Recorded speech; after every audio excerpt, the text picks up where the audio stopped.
Cada año se fabrican miles de máquinas gigantes, capaces de transportar cientos de toneladas de carga. Pero muy pocos se preguntan qué se esconde dentro de estos monstruos. Imaginen, piezas que pesan decenas de toneladas, temperaturas como las de un volcán y presión capaz de aplastar cualquier cosa. Pero hay algo de lo que casi nadie habla. Y es justamente eso, lo que decide si esta máquina resistirá o se convertirá en una catástrofe. Hoy vamos a entrar donde nace la fuerza que mantiene en movimiento a estos gigantes de 600 toneladas. Y créanme, lo que verán a continuación cambiará para siempre su idea de lo que es la ingeniería. Quédense hasta el final, porque lo más sorprendente está escondido donde jamás lo esperarían.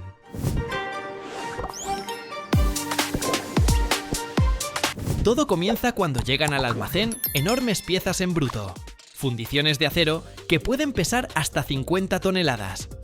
No es el acero con el que se hacen las ollas. Es una aleación especial capaz de soportar presiones de miles de atmósferas sin romperse cuando la máquina pasa por encima de una roca del tamaño de un refrigerador. El primer paso es el mecanizado grueso. Enormes tornos de control numérico cortan el metal sobrante como si fuera mantequilla.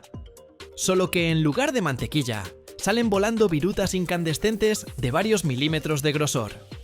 Aquí es crucial mantener una precisión de décimas de milímetro, porque si una pieza de 40 toneladas empieza a vibrar a 40 km por hora, las consecuencias serían desastrosas para todos. El proceso de fabricación de uno de estos puentes o soportes de suspensión toma unas 300 horas de trabajo puro de las máquinas. Después del mecanizado, pasamos al temple térmico. La pieza se envía a un horno donde la temperatura alcanza los 850 grados Celsius.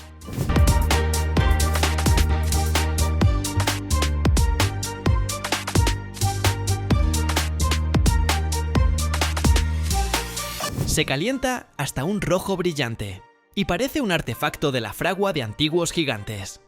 Luego se enfría bruscamente en un baño especial de aceite de 20.000 litros. Esto hace que el metal sea increíblemente resistente por fuera, pero lo mantiene lo suficientemente flexible por dentro para que no se desintegre bajo los golpes durante el trabajo. Después viene lo más interesante, el ensamblaje del sistema hidráulico. Estas máquinas no tienen resortes convencionales, porque ningún resorte en el mundo podría soportar semejante masa. En su lugar, usan cilindros de nitrógeno y aceite.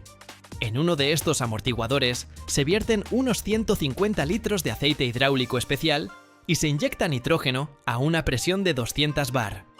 Esto permite que la máquina literalmente flote sobre el camino, aunque la palabra camino en una cantera es una gran exageración. Parece una jeringa gigante de 3 metros de largo y 60 centímetros de diámetro. Cuando algo así se activa sobre una irregularidad, absorbe energía suficiente como para lanzar un auto de pasajeros hasta un 5.º piso.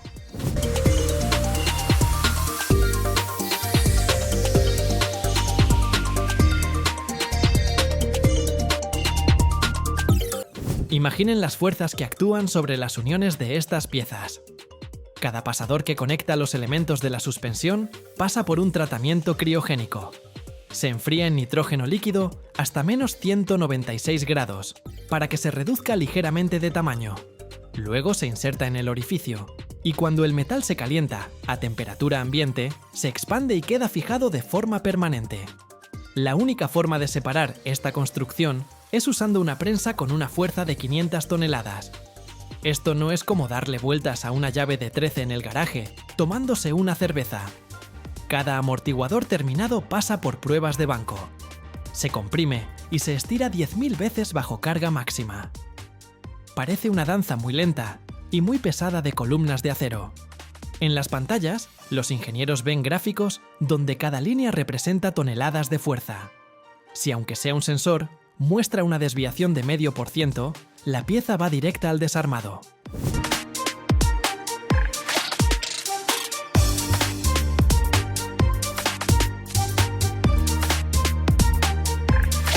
La seguridad aquí es lo primero, porque cuando la masa total del camión volquete alcanza las 630 toneladas con la carga incluida, una falla en la suspensión puede provocar un verdadero terremoto a escala local.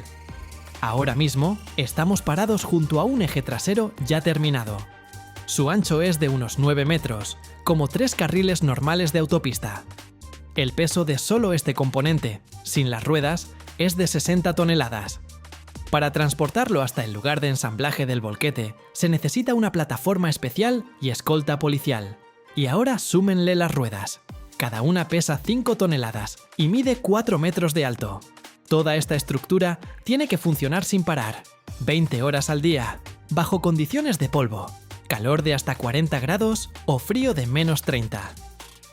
Uno de estos camiones, volquete de 400 toneladas, consume unos 170 litros de combustible por hora.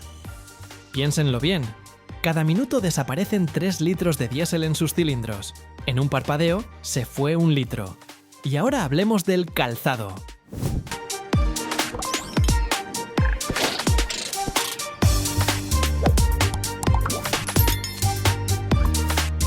Una sola rueda cuesta lo mismo que un buen SUV, unos $40.000, y eso teniendo en cuenta que en la mina solo dura 6 meses. Es como si te compraras zapatillas nuevas al precio de un apartamento cada 2 semanas. Y si este monstruo acelera hasta 64 km por hora, necesitará 200 metros para frenar. Eso es 2 campos de fútbol de pura adrenalina y humo de frenos. Y ahora, zoom brusco al mundo donde reinan los nanómetros. ¿Recuerdan esas obleas con procesadores? Bueno, en un área de 1 milímetro cuadrado, menos que la uña de tu meñique, logramos colocar más de 100 millones de transistores. Es como si tomáramos a toda la población de China y la obligáramos a vivir en una estampilla postal. Y las señales eléctricas allí viajan al 30% de la velocidad de la luz. Y todo esto tiene que suceder en limpieza absoluta. En las salas blancas hay menos de una partícula de polvo por pie cúbico de aire. Para que te hagas una idea, en tu sala de estar ahora mismo flotan millones de esas partículas.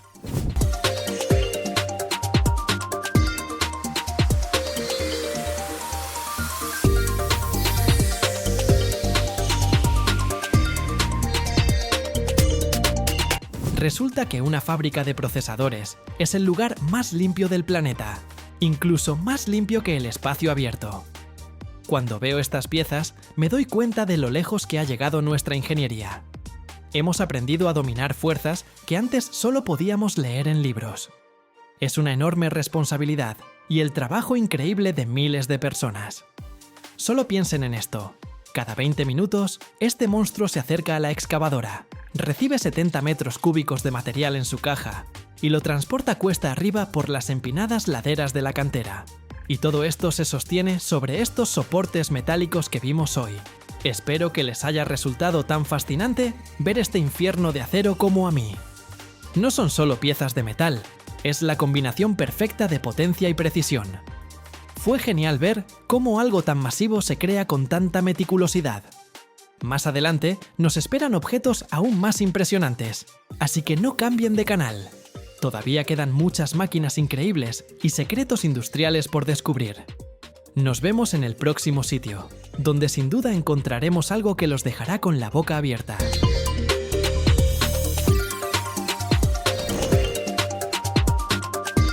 Cada año, cuatrillones de gigabytes de datos cruzan los océanos del mundo. Mensajes, videos, transferencias bancarias y archivos que recorren miles de kilómetros en un segundo. Pero muy pocos conocen la verdad impactante. Casi todo el Internet del planeta no viaja por satélites, sino por delgados hilos de vidrio ocultos en la oscuridad helada del fondo del océano. Hoy subiremos a bordo de un barco gigante que instala las verdaderas arterias del mundo moderno.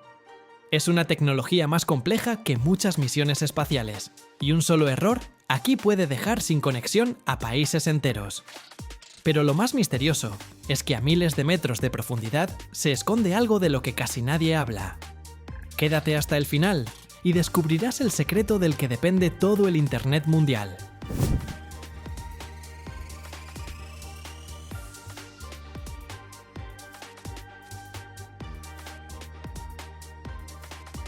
Ahora mismo estamos en un barco cablero y bajo mis pies, en una enorme bodega, hay miles de kilómetros de cable.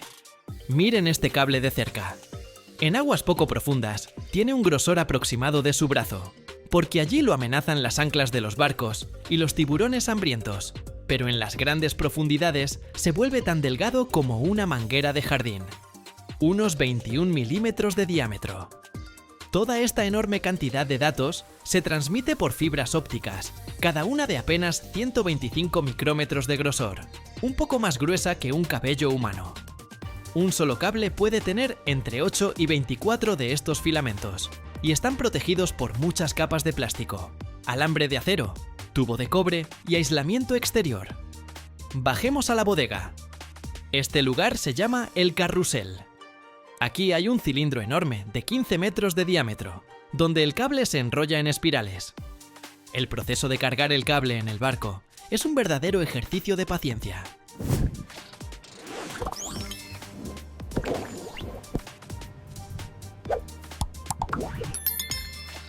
El barco está atracado en el puerto junto a la fábrica, y el cable se traslada lentamente, a unos 1 km por hora, desde el taller hasta la bodega. Si la línea mide 6.000 kilómetros, la carga puede durar 2 o 3 semanas sin parar.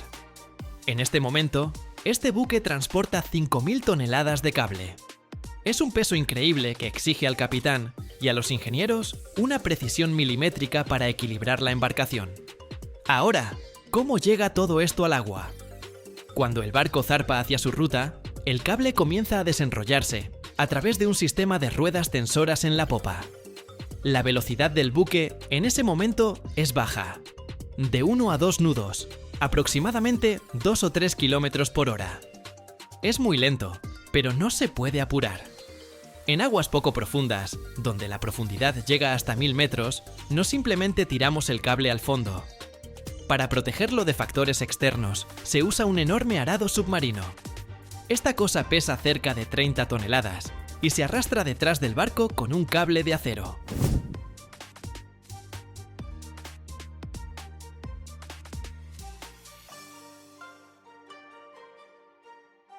El arado corta una zanja en el fondo marino de aproximadamente 1 metro de profundidad, deposita el cable allí y lo cubre inmediatamente con sedimento.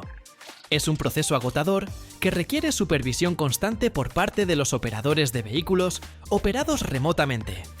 Hablando de equipos, miren este robot submarino que está ahora en cubierta. Cuesta varios millones de euros y está equipado con manipuladores, cámaras y motores potentes. Su tarea es sumergirse hasta 3.000 metros de profundidad, verificar el estado del cable o ayudar en su reparación. Cuando llegamos a las profundidades reales, 5.000, 6.000 o incluso 8.000 metros, ya no se necesita el arado. Allí, en la oscuridad total y bajo una presión de 800 atmósferas, el cable simplemente descansa en el fondo. A esas profundidades está seguro, porque no hay barcos ni redes de pesca, solo calma y agua helada con una temperatura cercana a los 2 grados Celsius. Pero hay un problema técnico.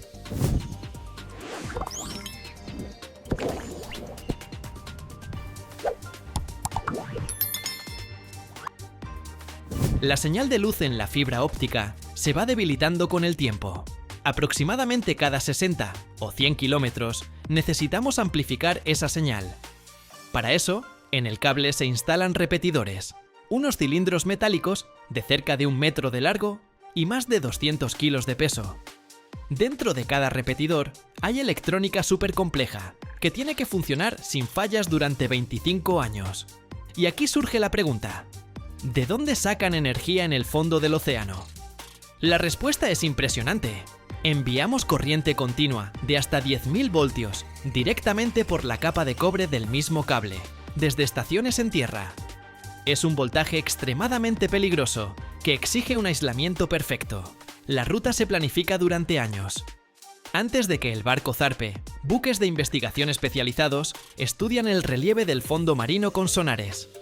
Tenemos que evitar volcanes submarinos, zonas de fallas tectónicas activas y fosas profundas.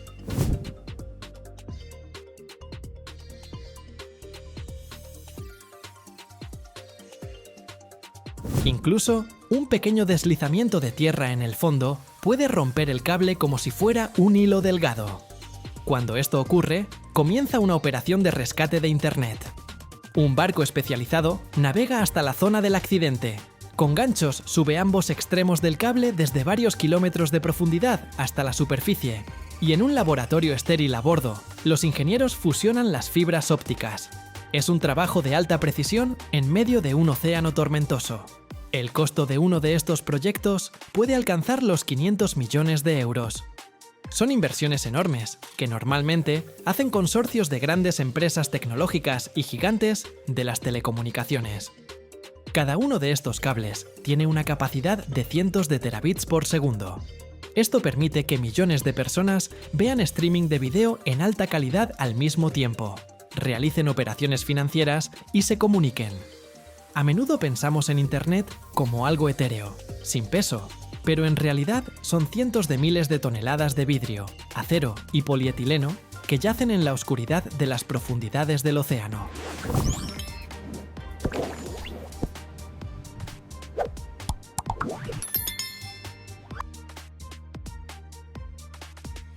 Ahora vemos cómo otro repetidor avanza lentamente a través del sistema de rodillos y desaparece en el agua.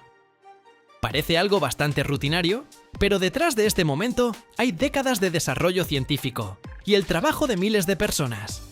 La precisión en el tendido del cable debe ser fenomenal. Con ayuda de navegación satelital y algoritmos complejos, el barco mantiene su rumbo con una desviación de no más de unos pocos metros en mar abierto. Esto es importante, porque si nos equivocamos, el cable puede quedar sobre una roca filosa y desgastarse en pocos meses. Otro momento interesante es cómo el cable llega a la costa. No es simplemente un cable que sale de la arena. Por lo general, bajo la playa, se perfora una perforación inclinada especial de varios cientos de metros de largo, que sale mar adentro más allá de la línea de rompiente.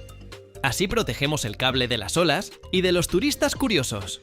En la costa, el cable entra en un edificio reforzado especial, la estación de aterrizaje, donde la señal se transforma y se transmite a la red terrestre. Internet no es una nubecita, es una realidad muy pesada y brillante. Si les gustó este recorrido, no olviden darle me gusta y escribir en los comentarios qué más les gustaría ver desde adentro. Tal vez vayamos a la fábrica donde producen estos mismos repetidores, o echemos un vistazo al centro de control de vuelos de satélites de comunicación. Gracias por estar conmigo hoy en este barco. Nos vemos en los próximos episodios, donde otra vez vamos a desarmar el mundo en sus piezas.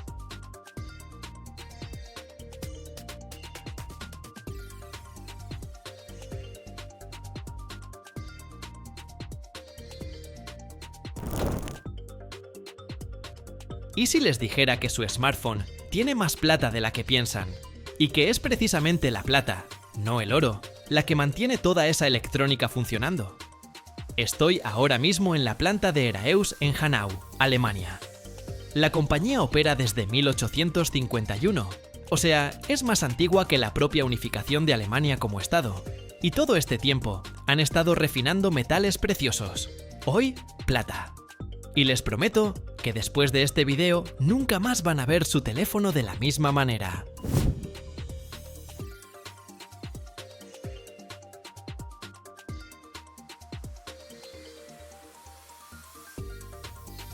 Empecemos por entender por qué la plata terminó en la electrónica. El oro es hermoso, no se oxida, lo adoran los joyeros y los bancos centrales. Pero la plata tiene una propiedad que la hace irreemplazable en la industria. Es el mejor conductor de electricidad entre todos los metales. Mejor que el cobre, mejor que el oro, mejor que cualquier cosa. Simplemente el mejor, sin discusión. Así que cuando los ingenieros diseñan un microchip y necesitan que la corriente vaya del punto A al punto B con las mínimas pérdidas posibles, piensan en la plata. En un smartphone moderno, hay plata en los contactos, las soldaduras, las pastas conductoras y los recubrimientos. No es mucha, pero sin ella el teléfono simplemente no funciona. Ahora hablemos de dónde sale toda esa plata. A diferencia del oro, los yacimientos puros de plata son raros. La mayor parte de la plata del mundo se extrae como producto secundario al minar plomo, zinc o cobre. El mineral contiene plata en pequeñas cantidades y hay que extraerla de ahí.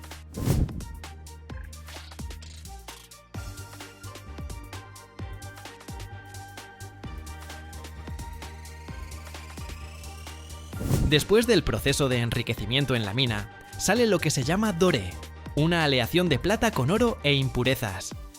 Este doré llega hasta aquí, a Hanau. Su aspecto no es nada impresionante. Lingotes sucios de color gris amarillento, parecidos a trozos de estaño viejo. Y nadie imaginaría que dentro hay plata con una pureza del 80 o 90%. La primera etapa es la fundición y copelación. Los lingotes de doré se cargan en el horno. La temperatura alcanza unos 1100 grados Celsius. A esta temperatura, la plata y el oro permanecen en la aleación, mientras que el plomo y otros metales base se oxidan y pasan a la escoria, o son absorbidos por una base porosa llamada copela. De ahí viene el nombre del proceso. Al final se obtiene la llamada plata en bruto, con una pureza del 98% o más. Ya se parece a la plata, pero todavía no es lo que necesita la industria. Luego viene el refinado electrolítico, y aquí es donde la planta se transforma en algo parecido a un laboratorio químico gigante. A lo largo de la nave hay filas de cubas con electrolito, una solución de nitrato de plata.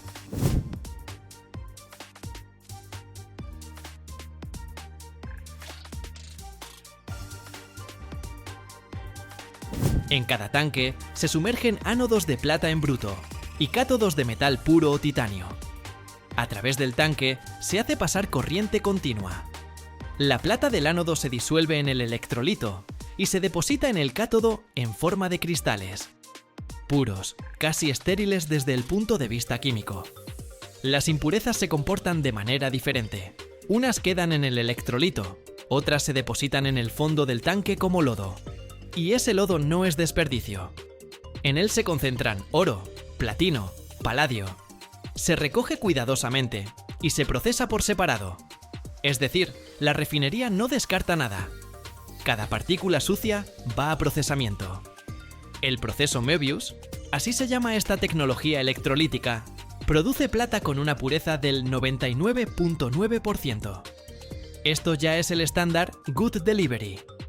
Lingotes de esta pureza son aceptados en el mercado londinense de metales preciosos y representan la medida internacional de calidad. Pero para la industria electrónica, esto puede ser insuficiente. Los fabricantes de microchips a veces exigen 4 o 5 nueves, después del punto decimal.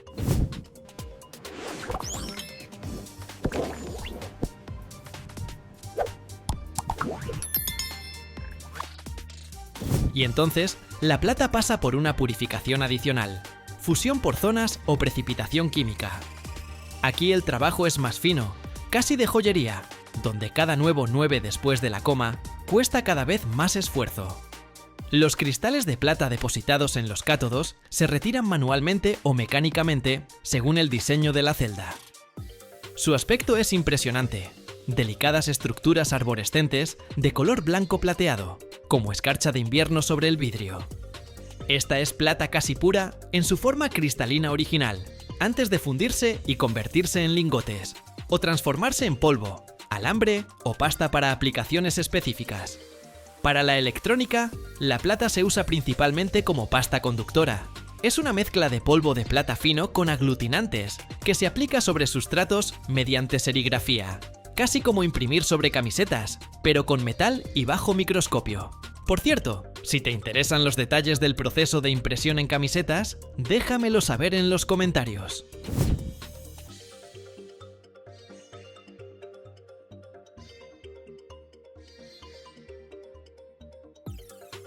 Después de aplicar la pasta, se hornea en el horno. Los aglutinantes se queman y queda una pista conductora de plata.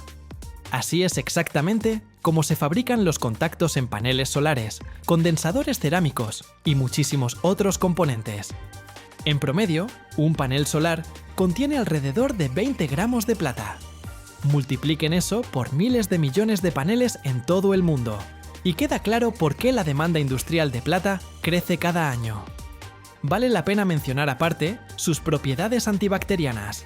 La plata mata bacterias, eso ya se sabía en la antigüedad, cuando guardaban agua en recipientes de plata. Hoy en día, los iones de plata se agregan a recubrimientos médicos, telas, filtros de agua e incluso algunos smartphones para que la superficie acumule menos microbios. Esto ya no es electrónica, sino una aplicación completamente distinta del mismo metal. Los paneles solares consumieron 197 millones de onzas de plata en 2024, casi una quinta parte de toda la demanda mundial.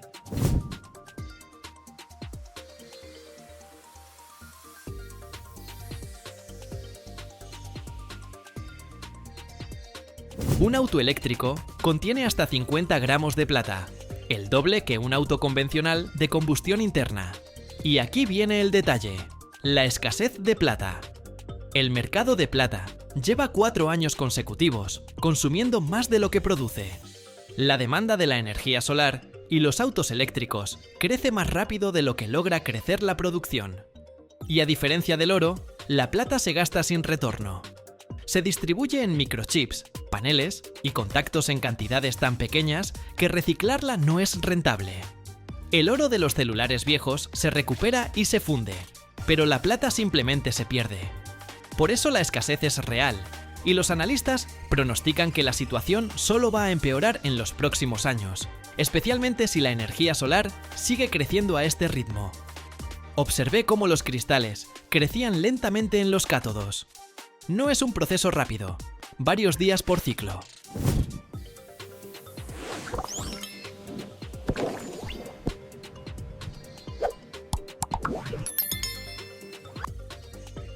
Pero el resultado es un metal con menos de una centésima de % de impurezas, que mañana viajará a una fábrica en Corea o Taiwán, donde se convertirá en un componente que terminará en tu próximo teléfono o laptop.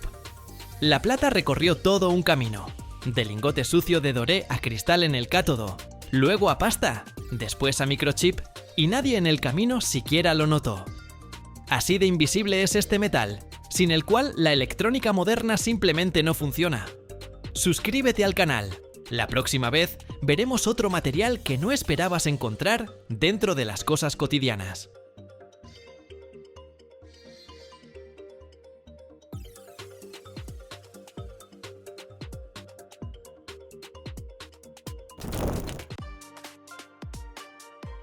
Hola amigos, aquí estoy, frente a este enorme Champ. Ya saben, ese misil que no explota, sino que simplemente apaga todo a su paso. Hoy vamos a meternos adentro. Lo vamos a desarmar pieza por pieza, para ver qué esconde. Y les voy a contar todo tal como es, desde mi propia experiencia en la fábrica. Ya he recorrido un montón de lugares como este, y este misil es algo increíble. Vamos a comenzar el recorrido.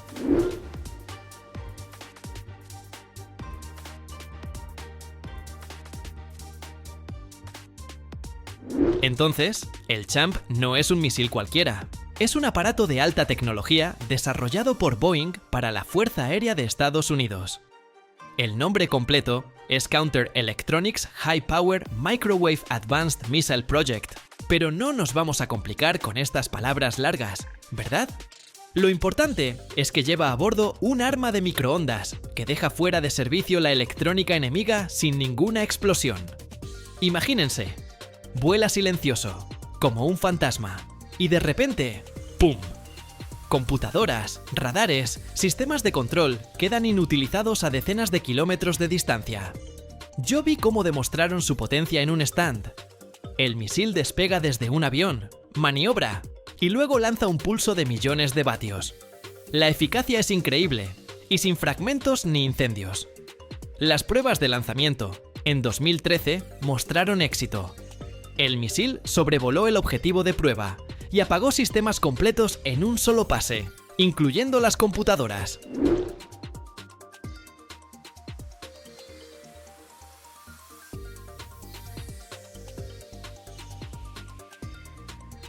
Las cifras exactas de producción son clasificadas, pero el programa lleva en marcha desde 2009, bajo la supervisión del Air Force Research Laboratory. Y ahora, lo que hay adentro. Me colé en la planta de producción, donde ensamblan estas maravillas tecnológicas, y esto es lo que vi. El corazón del misil es un generador de microondas de alta potencia, algo así como un oscilador de relajación, o un magnetrón, que crea pulsos de ondas electromagnéticas. Estas ondas penetran en los equipos a través de antenas, ranuras o cables, y queman los chips sensibles. El generador opera a frecuencias de gigahercios, generando pulsos de nanosegundos de duración, pero con energía capaz de freír la electrónica en miles de metros cuadrados. Toqué el panel. El metal estaba frío, pero adentro hierve tal potencia que sin un blindaje especial no sobrevivirías. El cuerpo del misil es de un compuesto de carbono, con un peso cercano a las 2 toneladas, 7 metros de largo y menos de 1 metro de diámetro.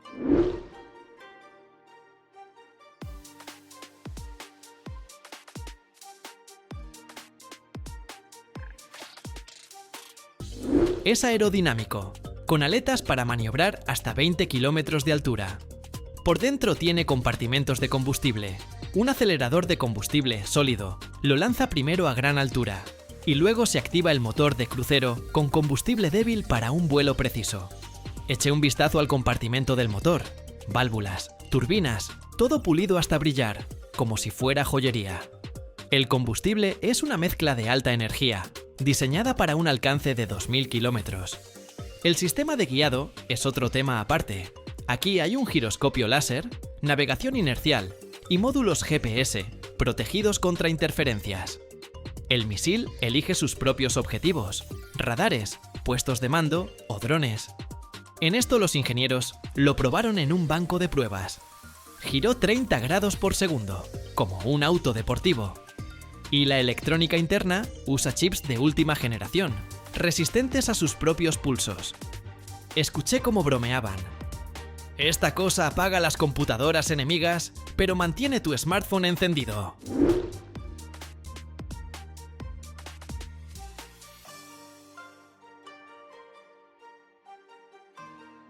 Ahora, el método. La ojiva no es un explosivo, sino una antena que se despliega en vuelo como un paraguas, ampliando la zona de impacto. Detrás vienen las baterías de iones de litio, que acumulan energía para el generador. Yo vi cómo las cargan. Voltaje de miles de voltios, pero todo aislado. El enfriamiento es líquido, con freón, porque las microondas generan un montón de calor. Todo esto se empaca en una carcasa hermética, resistente a sobrecargas 20 veces más fuertes que la gravedad terrestre. Todo empieza con el armazón. Operarios en el taller, vestidos con trajes protectores, toman compuestos a base de carbono, livianos pero resistentes como hilo de acero. Con estos paneles forman el cuerpo de 7 metros de largo, uniéndolos con pernos de recubrimiento de titanio. Yo estaba ahí parado, viendo cómo las máquinas láser cortan el material con precisión al milímetro, sin un solo pedazo de sobra. El armazón se prueba en resistencia, lo ponen en un banco de ensayo y simulan sobrecargas, como si el misil ya estuviera volando a Mach 2.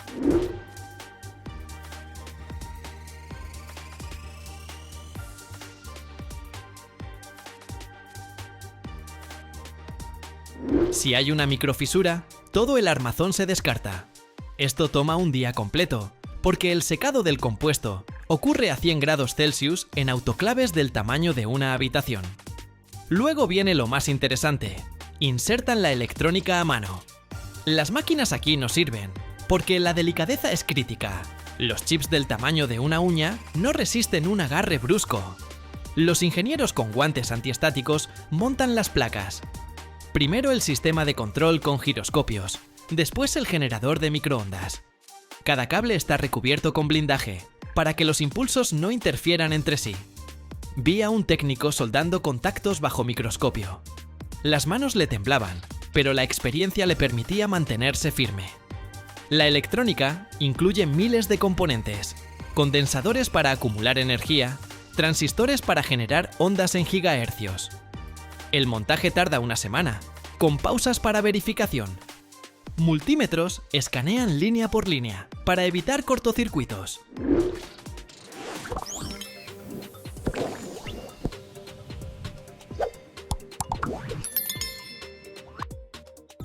Después de eso, las pruebas en cámaras de vacío. Estos enormes tanques simulan el espacio. Extraen el aire hasta una presión de 1 milímetro de mercurio. Enfrían hasta menos decenas de grados y lanzan el misil en vuelo. Cámaras del tamaño de un camión, con ventanas de vidrio de cuarzo. En el interior, activan el generador. Las microondas vuelan, pero las paredes blindadas mantienen todo seguro. Los sensores registran temperatura, vibración, impulsos. Si el generador produce menos de 1 millón de vatios, va a reproceso. Escuché el zumbido, grave, como el de una abeja gigante. Las pruebas se repiten 3 veces, con pausas para enfriamiento con líquido. En la fábrica hablé con los trabajadores. Están orgullosos. El ensamblaje va por etapas. Primero el armazón, luego insertan la electrónica a mano, porque las máquinas no pueden con la delicadeza. Prueban en cámaras de vacío, simulando el vuelo. Un solo error, y todo el lote va a reproceso. El costo de un misil, millones de dólares, pero el efecto vale la pena. Imaginen un combate donde la tecnología enemiga simplemente se apaga, como una vela al viento.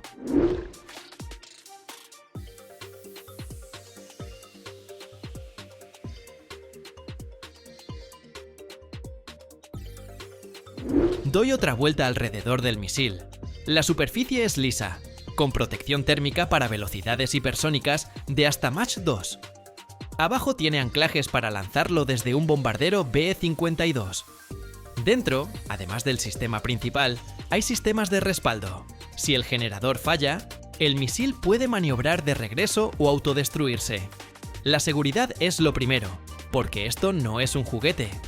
El recorrido termina, pero la impresión queda. Champ cambia las reglas del juego en la guerra moderna. Sin sangre, pero con control total. Si te gusta la tecnología como a mí, esto es algo que tienes que ver.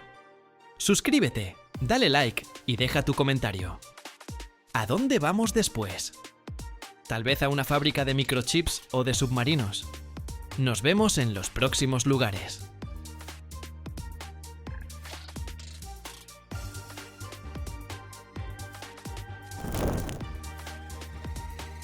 Hoy les voy a mostrar cómo se fabrica la llave más grande del mundo. Una herramienta de varios metros de largo que pesa cientos de kilos y puede girar tuercas diseñadas para máquinas gigantes y estructuras industriales. Una llave así de enorme es necesaria para montar y dar mantenimiento a uniones atornilladas gigantescas. Sin ella, ensamblar maquinaria pesada sería imposible.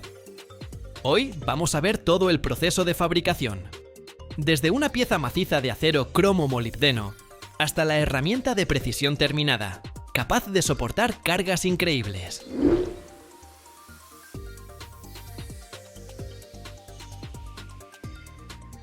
Entro al territorio de la planta metalúrgica y de inmediato entiendo que aquí trabajan con cosas de escala gigantesca. Alrededor, el estruendo de las grúas pesadas, el olor del acero caliente y el golpeteo de los martillos que sientes en el pecho. Me recibe el maestro herrero, un hombre alto, sus manos cubiertas de cicatrices de proyectos anteriores. Sus ojos observan atentamente cada movimiento. Me muestra una pieza enorme, un bloque de acero cromo-molibdeno de más de 3 metros de largo, medio metro de grosor y varias toneladas de peso. Esta pieza masiva se convertirá en la base de la llave inglesa más grande del mundo. Por sí sola ya impresiona. Incluso a 1 metro de distancia, sientes su peso, su escala y su fuerza potencial. El proceso comienza con el calentamiento. Colocan la pieza en un horno enorme, del tamaño de una habitación pequeña, y suben gradualmente la temperatura hasta 1200 grados Celsius. El metal se vuelve rojo, casi líquido, y cuando el herrero lo golpea con su martillo, se escucha un impacto sordo y profundo.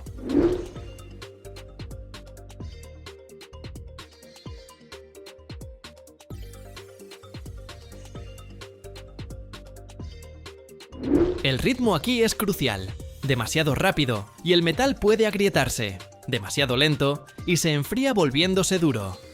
Hay que trabajar con precisión y el equipo de herreros lo sabe de memoria.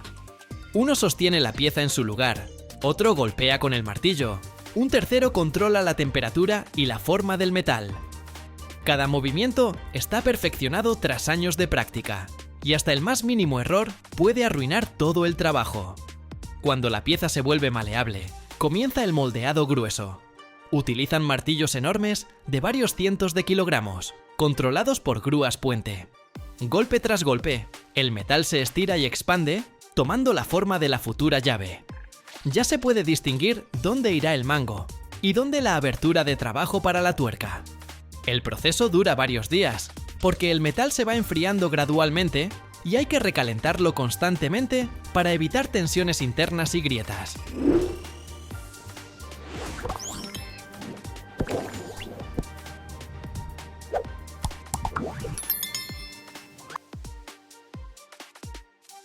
Después viene el forjado de precisión. Los herreros trabajan con martillos más pequeños y estampas especiales. El orificio de trabajo se ajusta al tamaño exacto de la tuerca. El mango se estira hasta alcanzar la longitud y el grosor necesarios. Cada golpe cuenta. Incluso un desplazamiento de una fracción de milímetro puede arruinar la herramienta. La verificación es constante. Los maestros usan plantillas de más de 2 metros de largo, reglas para el grosor, escuadras para controlar la rectitud. El equipo funciona como un solo mecanismo. Uno da los golpes, otro controla la forma, un tercero vigila que el metal no se sobrecaliente. Luego viene el tratamiento térmico. La llave se calienta a 1000 grados, después se enfría bruscamente en enormes tinas de aceite. Esto hace que el metal sea duro y resistente, pero al mismo tiempo frágil. Por eso inmediatamente después se realiza el revenido, un calentamiento a varios cientos de grados y un enfriamiento gradual. Así el metal obtiene el equilibrio óptimo entre dureza y flexibilidad.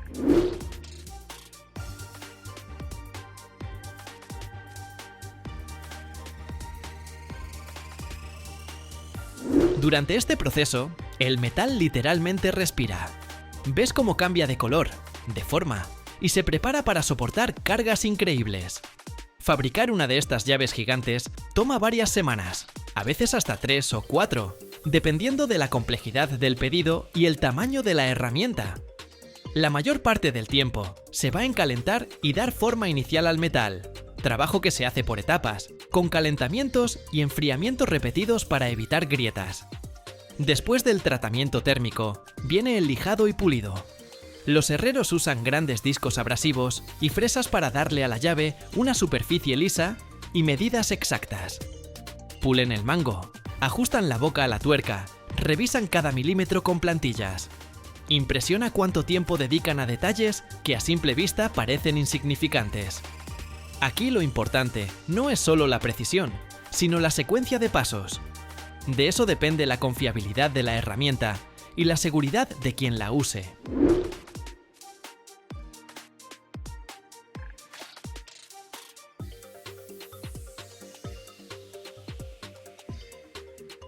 Una vez que la llave está lista, la llevan al banco de pruebas. La ajustan en pernos gigantes y observan en vivo cómo el metal reacciona ante cargas enormes. Los ingenieros controlan las deformaciones, miden flexiones y grietas, mientras yo estoy ahí parado, sin poder apartar la mirada de cómo un pedazo de metal se transforma en una herramienta potente y controlada. Aquí sientes la escala del trabajo industrial, desde la temperatura del horno hasta los golpes del martillo y la precisión del pulido. En la etapa final, los maestros aplican un recubrimiento protector para que el metal no sufra corrosión y pintan el mango con una pintura especial que facilita el trabajo. En esta última etapa de creación de la llave gigante, los maestros pasan a algo que parece simple desde afuera, pero que en realidad es una parte crucial del proceso: proteger el metal y preparar la herramienta para su uso.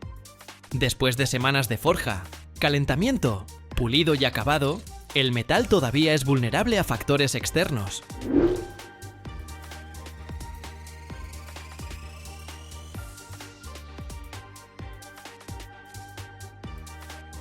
El aire, la humedad, incluso los restos de aceites de las manos pueden causar corrosión, y para una herramienta de esta escala, eso significaría riesgo de grietas, deformaciones y pérdida de precisión. Los maestros comienzan aplicando un recubrimiento protector especial sobre todo el cuerpo metálico de la llave. No es pintura común. Utilizan líquidos y barnices anticorrosivos especiales que penetran en los microporos del acero y forman una película protectora resistente. Trabajan con brochas y pulverizadores, asegurándose de que la capa sea uniforme en toda la superficie, incluyendo las partes internas del agujero de trabajo y las zonas de difícil acceso del mango. Si el recubrimiento queda desigual o hay espacios sin cubrir, En el futuro justo ahí puede comenzar la corrosión, y todo ese trabajo enorme estaría en riesgo.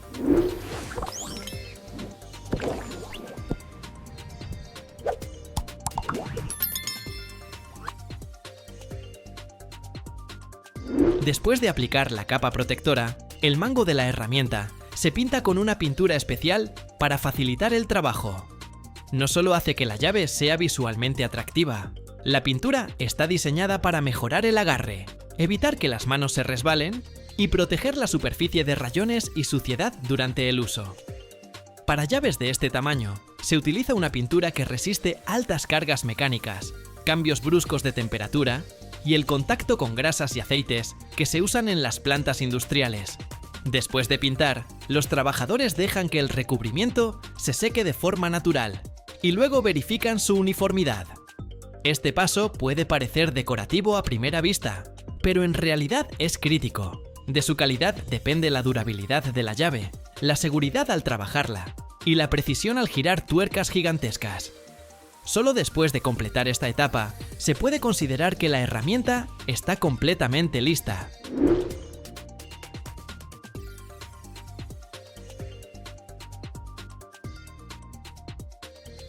Durante el recorrido, no dejaba de sorprenderme cómo el metal en manos de la gente se convierte en un objeto capaz de apretar tuercas de cientos de kilos y seguir siendo preciso y controlable. Si te interesa ver más de estos procesos, suscríbete al canal. Aquí muestro cómo se crean y reparan cosas enormes que no ves muy seguido ni siquiera en las grandes fábricas, y verlas en vivo es mucho más interesante que en una pantalla.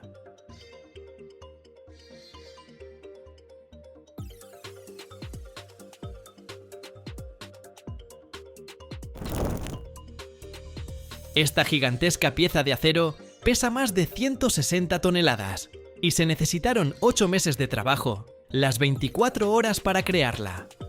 Cientos de miles de litros de agua pasan cada segundo a través del rodete de la turbina hidráulica bajo una presión tremenda. Su fabricación es un viaje desde el metal fundido en el molde hasta el fresado de precisión milimétrica.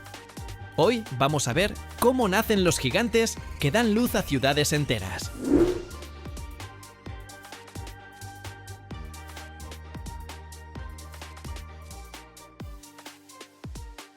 Todo comienza en la fundición, que parece más bien la forja de los dioses. Para crear una rueda destinada a las centrales hidroeléctricas más grandes del mundo, hay que fundir simultáneamente una cantidad increíble de acero.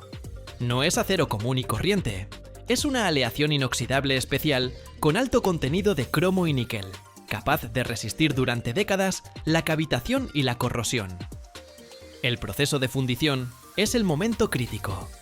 En un molde gigante fabricado con una mezcla especial de arena y resinas, se vierte el metal líquido a una temperatura superior a 1500 grados Celsius. Imaginen esto, varios cucharones enormes se inclinan al mismo tiempo y un río de fuego llena el molde. Pero lo más difícil es el enfriamiento. Una pieza tan masiva no puede simplemente enfriarse de la noche a la mañana. Para evitar grietas internas y tensiones en el metal, la rueda descansa en el molde durante varias semanas. Es un proceso lento y controlado, donde cada grado cuenta. Cuando finalmente rompen el molde, vemos una pieza en bruto, oscura, que apenas se parece a la futura obra maestra de ingeniería.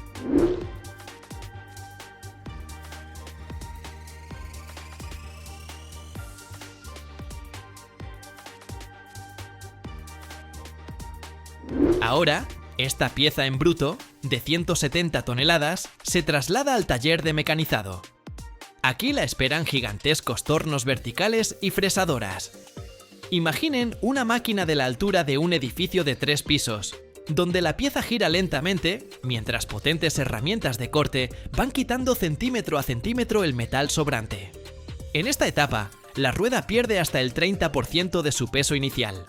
Son toneladas de virutas de acero que caen al suelo. Pero la verdadera complejidad está en la forma de las paletas. Una paleta de turbina hidráulica tiene una superficie curva compleja, calculada por supercomputadoras para lograr una hidrodinámica perfecta. El fresado de una sola paleta puede durar varias semanas sin parar.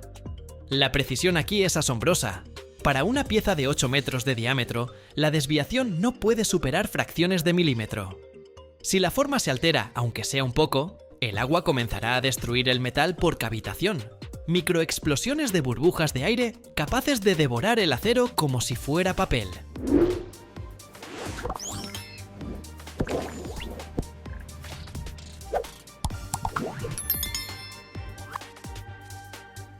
Después de que la máquina termina el trabajo principal, llega el momento del trabajo manual. Sí, no te equivocas, incluso en la era de los robots, el acabado final de estos gigantes lo hacen personas. Maestros pulidores, con respiradores y trajes protectores, pasan semanas puliendo la superficie de las aspas. Esto no se hace por estética.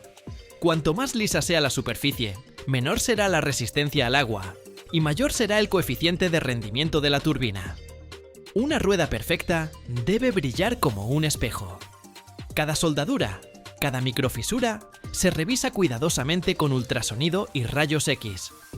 Cualquier burbuja dentro de la fundición puede provocar una catástrofe cuando la rueda comience a girar a 75 revoluciones por minuto, bajo la presión de una columna de agua de 200 metros de altura. La última etapa en la fábrica, y quizás la más importante, es el balanceo. La rueda pesa 150 toneladas. Si un lado pesa, aunque sea 1 kilogramo más que el otro, durante la rotación se generará una vibración que simplemente destruirá la represa de concreto.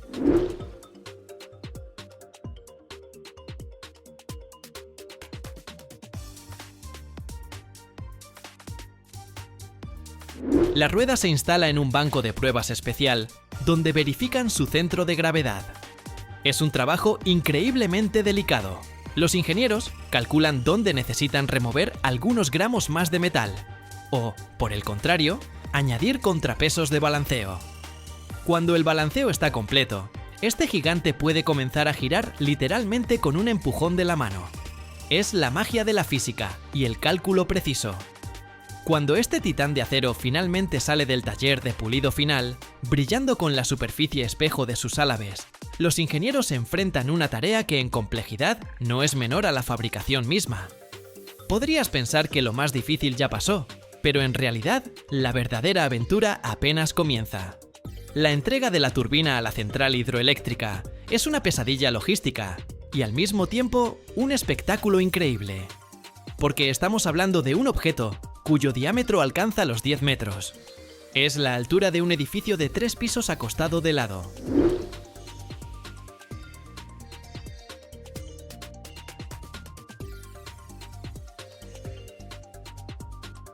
Ningún vagón de tren estándar puede transportar esta pieza. Ningún puente común en una autopista tiene suficiente altura para que este gigante pase por debajo. Este objeto es tan ancho que ocupa 3, incluso 4 carriles al mismo tiempo, haciendo que su transporte por carreteras públicas sea prácticamente imposible sin una preparación masiva previa. Por eso, el camino hacia el corazón energético del país suele comenzar en el agua. Grúas portuarias gigantes, capaces de levantar cientos de toneladas, bajan con cuidado la turbina sobre la cubierta de una barcaza especial. Es la forma más segura y confiable de transportar estas cargas. La barcaza avanza lentamente por las arterias fluviales, pasando esclusas y grandes ciudades. Pero el río no puede llevar la pieza directamente hasta la puerta de la sala de máquinas. En cierto punto, en un muelle temporal, el gigante de acero debe volver a tierra.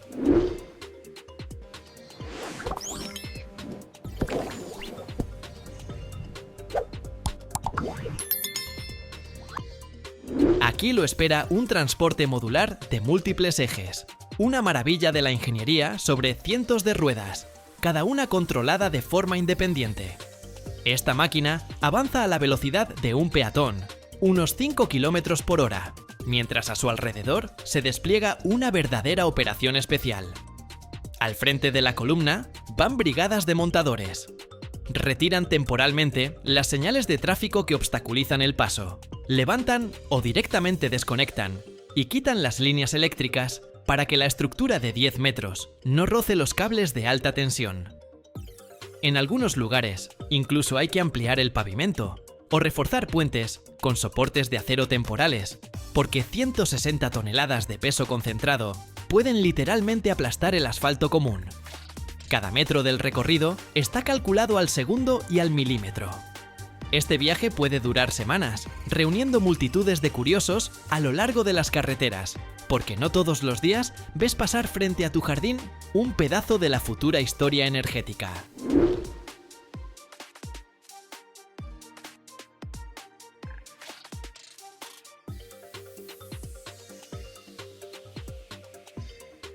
Y por fin estamos aquí, en el corazón mismo de la central hidroeléctrica. La sala de máquinas nos recibe con un rugido que hace vibrar el aire en los pulmones. En el suelo de la sala se abren profundos pozos de concreto. Son los pozos de las futuras unidades de generación. Nuestros ojos son de los últimos en ver esta rueda bajo la luz del sol. Con ayuda de una poderosa grúa puente, la bajan lentamente hacia la oscura profundidad del pozo. Ahí, en el fondo, la conectarán con el masivo eje del generador. Es un acoplamiento de precisión milimétrica, donde el margen de error no puede superar el grosor de un cabello humano. Cuando terminen el montaje y cierren todas las compuertas, llenarán el pozo con agua. Un torrente furioso de agua, cayendo desde más de 200 metros de altura, se estrellará contra estas aspas que pulimos con tanto cuidado. Y yo pulo contenido, esperando que se suscriban activamente.